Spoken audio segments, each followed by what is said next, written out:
Upstate Medical University in Syracuse, New York invites you to Be the Informed Patient with the podcast that features experts from Central New York's only academic medical center. I'm your host, Amber Smith. New types of ticks have migrated to parts of Central New York, according to research from the lab of upstate molecular biologist and tick expert, Professor Saravanan Thangamani.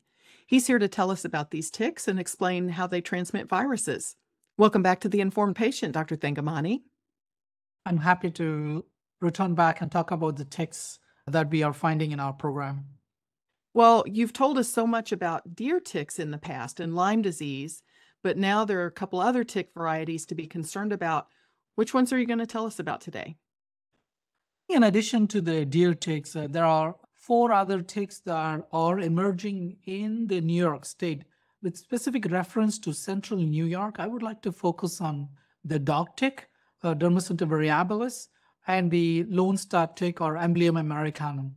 So the dog ticks originally, in the past few years, we were receiving the dog ticks from, I would say, counties like Westchester and Albany, anywhere in the lower Hudson Valley. That's where the majority of the ticks were submitted to us. However, now this year, we are actually seeing a lot of these dog ticks being encountered by humans in Central New York as well, in addition to the Western New York. So that is a change in pattern we were observing in the ticks that are submitted to us. So dog ticks, unlike the deer ticks, they look different. Morphologically, they are a little bigger than the deer ticks. Dog ticks are bigger, and they are, I would say, morphologically, the cuticle that we call the surface of the tick is a little bit more ornate and patterned than the deer tick. And also the dog ticks, they do have shorter mouth parts. So what I always tell that in the lab when we get the ticks, dog ticks are morphologically easy to differentiate from the deer ticks. There are key features that we look in the lab when we receive a tick. The first thing is the cuticle of the tick. Cuticle is what the outer surface of the tick. They look different. And also the mouth part of the tick. That is what that is inserted into this human skin. There are key anatomy that we look in the lab. I don't want to get into scientific terms in that, but dog tick mouth parts are smaller and deer tick mouth parts are very long. So what it means is that when a dog ticks attach on a human, they literally, stay attached barely attached to the top of the skin. However, the deer ticks, they actually pierce deeper and then they stay inside the human skin, a little stronger than the dog tick. So these dog ticks, why we should be worried about this dog tick? The dog tick actually carries an agent called Rickettsia rickettsii, a causative agent of Rocky Mountain spotted fever. It is a type of bacteria that can cause acute febrile illness. It can be treated with antibiotics. However, if it's not diagnosed early in humans, it actually can cause severe health consequences. The second tick of human health importance that we are seeing more in the Central New York is the Lone Star tick. Excuse me, can I ask you about the dog ticks before we get into Lone Star? They're called dog ticks. Is that because do you find them on dogs as well, or where do they get their name? I think in the older literature, it is believed that the adult stage of the ticks prefer to feed on dogs and larger mammals like dogs. Unlike the deer ticks, the adult stage of the ticks like to feed on the deer. That's why it's called deer ticks, right? Dog ticks preferentially feeds on dogs. However, humans are accidental host. What I mean accidental host is that humans are not natural hosts for these ticks. We happen to be next to the pet. We happen to be next to the dog tick. We happen to sleep next to the dog ticks in our bed. The dogs sleep in the bed with us, right? So basically, accidentally, these ticks actually are attached to humans. So we are not a natural host for these ticks. When you were describing how they attach, and it sounds like the dog tick doesn't go as deep in, does that mean that it can jostle loose easier or not? No. So they're very clever. So what they do is, in any tick, before they actually start feeding, the first thing they do is secrete glue-like proteins, what we call cement proteins, that allows the tick to stay anchored nicely on the human skin so that it doesn't drop off by itself. Since dog ticks don't have deeper mouth parts or longer mouth parts, what they do is actually they secrete huge amounts of these glue proteins first. So although they don't go deeper, they secrete more glue proteins in such a way that they actually stay attached to it. So equally, they are strongly attached to the skin, but it's about how deep they go into the skin makes a difference. Now, do these dog ticks get along with and coexist with the deer ticks and the Lone Star ticks? Or are they competing for They food are sources? competing for the resources. They are competing for the resources. So it's very rarely you would find dog ticks together with deer ticks. However, I know that we will be talking about the Lone Star tick later. Lone Star tick adult stages, they like to feed on deer. So there is a direct competition between the deer tick and the Lone Star tick for this larger mammal, that's the deer. This is Upstate's The Informed Patient podcast. I'm your host, Amber Smith. I'm talking with Professor Saravanan Thangamani. He's a microbiologist and immunologist, and his laboratory focuses on the biology and ecology of virus transmission. So tell us about the Lone Star ticks. Are they from Texas? Not really, but they are from the southern United States. They are from the southern United States, primarily, however, due to human behavior and climate change and the deer migration, we are seeing the Lone Star ticks up all the way to the Canadian border. And we have traditionally seen this tick in the Suffolk County or Long Island in the state of New York. However, we are starting to see more of these ticks submitted to us from central New York, and we are starting to see an increasing in numbers as well from the central New York region. And morphologically, these are much bigger tick. This is one of the largest tick I can tell. And also, the larger the tick means that it stay attached to the humans for a longer period of the time. Deer ticks, on an average, they can stay attached to humans for 5 days. But Lone Star ticks, because of its size, it needs to take more blood. So it has to stay attached to a human for 7 to 9 days or even 10 days to get that full, complete blood feeding. However, humans will be able to find a big bump on our body, and we will try to remove it before the tick actually completes its feeding. However, in animals, in deer, you can actually see these ticks, I would say, almost like a kidney bean size in a fully fed tick. You can imagine that. And these ticks have longer mouthparts than the deer ticks, which means that they can penetrate deep into the subcutaneous space of the skin. And also it can cause rashes.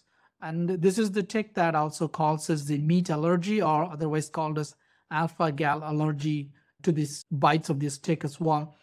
In addition to the alpha-gal allergy, this particular tick is of human health importance for the following reasons. It transmits agent that cause human ehrlichiosis. It transmits Heartland virus, Bourbon virus, and also it has the potential to transmit Powassan virus. So this tick is, in my opinion, the biggest public health concern tick that we have to be look out for in the next couple of years. And when you mention that alpha-gal, that's the one that causes the meat allergy. Exactly. It is an allergic reaction to a carbohydrate called galactose alpha-1,3 galactose, otherwise known as alpha-gal. Humans don't have this particular protein. So when a tick is feeding on a human, it actually injects this particular carbohydrate into our body. Our body, in response to any other foreign substances, it actually generates immune antibodies. In this case, it's IgE antibodies or immunoglobulin E antibodies. So when we are already sensitized to this particular alpha-gal carbohydrate, when we take a meat or red meat that actually has this carbohydrate, our body responds to it. Some people respond much robust than the others. So in those cases where someone's body responds to it, they have an allergic reaction, typically between 2 to 4 hours after consuming a red meat. Well, I'm still surprised about the size difference, because didn't you tell us that the deer ticks are about the size of a poppy seed? I must clarify here that there are 3 life cycle stages of the tick: larvae, nymph, and adult, right? Each stage has different life cycle stages.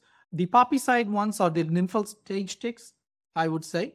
And even within the nymphal stage ticks, the size difference is vastly different between these different ticks that we encountered in New York State. Of that, Lone Star ticks are the largest one.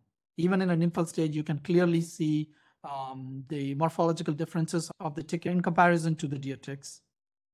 So people, it sounds like, might have a little more luck at seeing or finding on their skin a Lone Star tick just because it's going to be a little bit bigger. Is that right?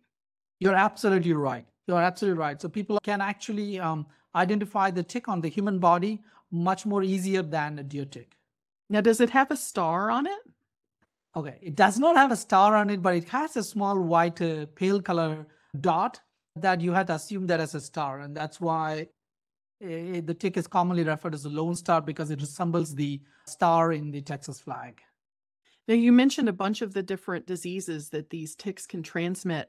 Are those also threats to dogs or other mammals that are out and about? Yes, of course. I think they do transmit Ehrlichia that can cause disease in dogs, and other specific like tularemia that can actually cause disease in pets and veterinary animals, and also humans as well. But again, we are focusing primarily on the humans, so that's why I kind of focused on this. But they do transmit agents that cause disease in dogs, pets, and wildlife as well. So, all of these ticks that we've discussed, do you remove them the same way? Can you walk us through how best to remove them? Let's say you find one on your body after you've been in the woods. Absolutely. The mechanistic approach of removing a tick is the same. Doesn't matter what tick species that you just use a fine tip tweezer. Just go right underneath the mouth part and pull it perpendicular to your body in such a way that you don't try to angle it, because sometimes when you're angling it, as I said earlier, the ticks secrete large amount of glue proteins. So you want to make sure that you are pulling the tick in such a way that you don't pull your skin as well. So that's why going perpendicular to your skin or perpendicular to the angle of the tick that is attached to it, it's always an easy way with less damage to your skin. In the case of a Lone Star tick, as I said, the mouth parts are even longer than a deer tick. The chance of pulling a bit of your skin is there. So you have to be a little bit more careful when pulling. Don't yank it, don't swirl it.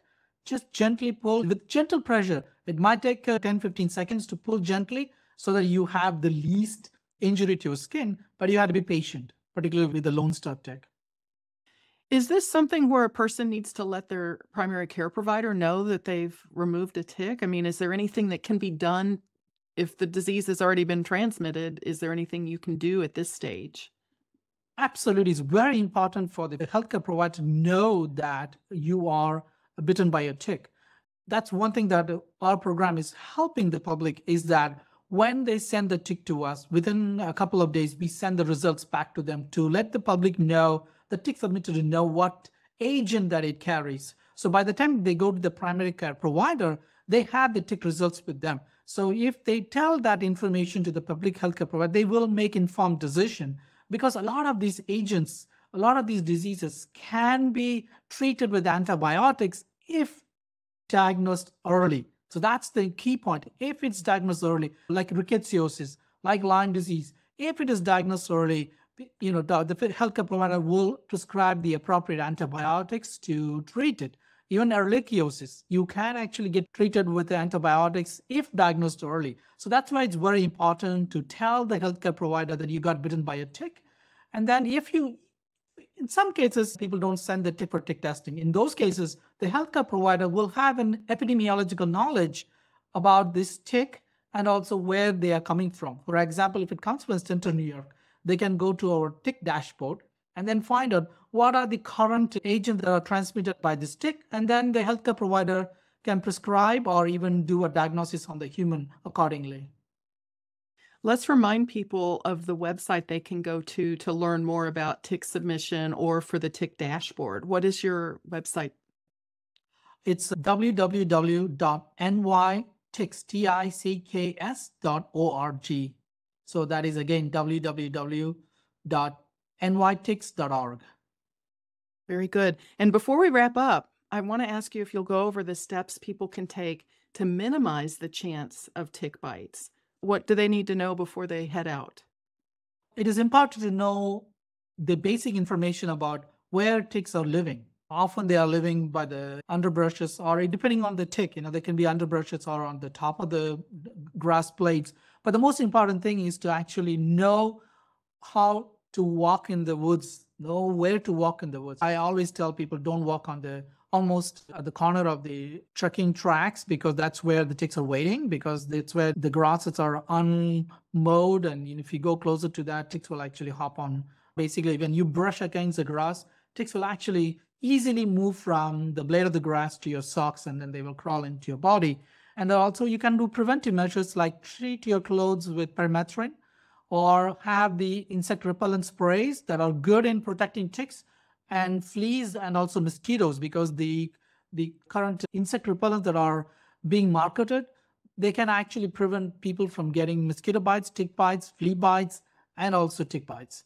And they can prevent it. And once they come from doing an outdoor activity, it's important to do the tick check, and it's important to make sure that they put their outdoor clothing in the dryer for 10 minutes at high temperature, because high temperature removes the humidity, and that essentially kills the tick, because ticks need high humidity for its survival. The moment you remove the humidity from the environment, they will die.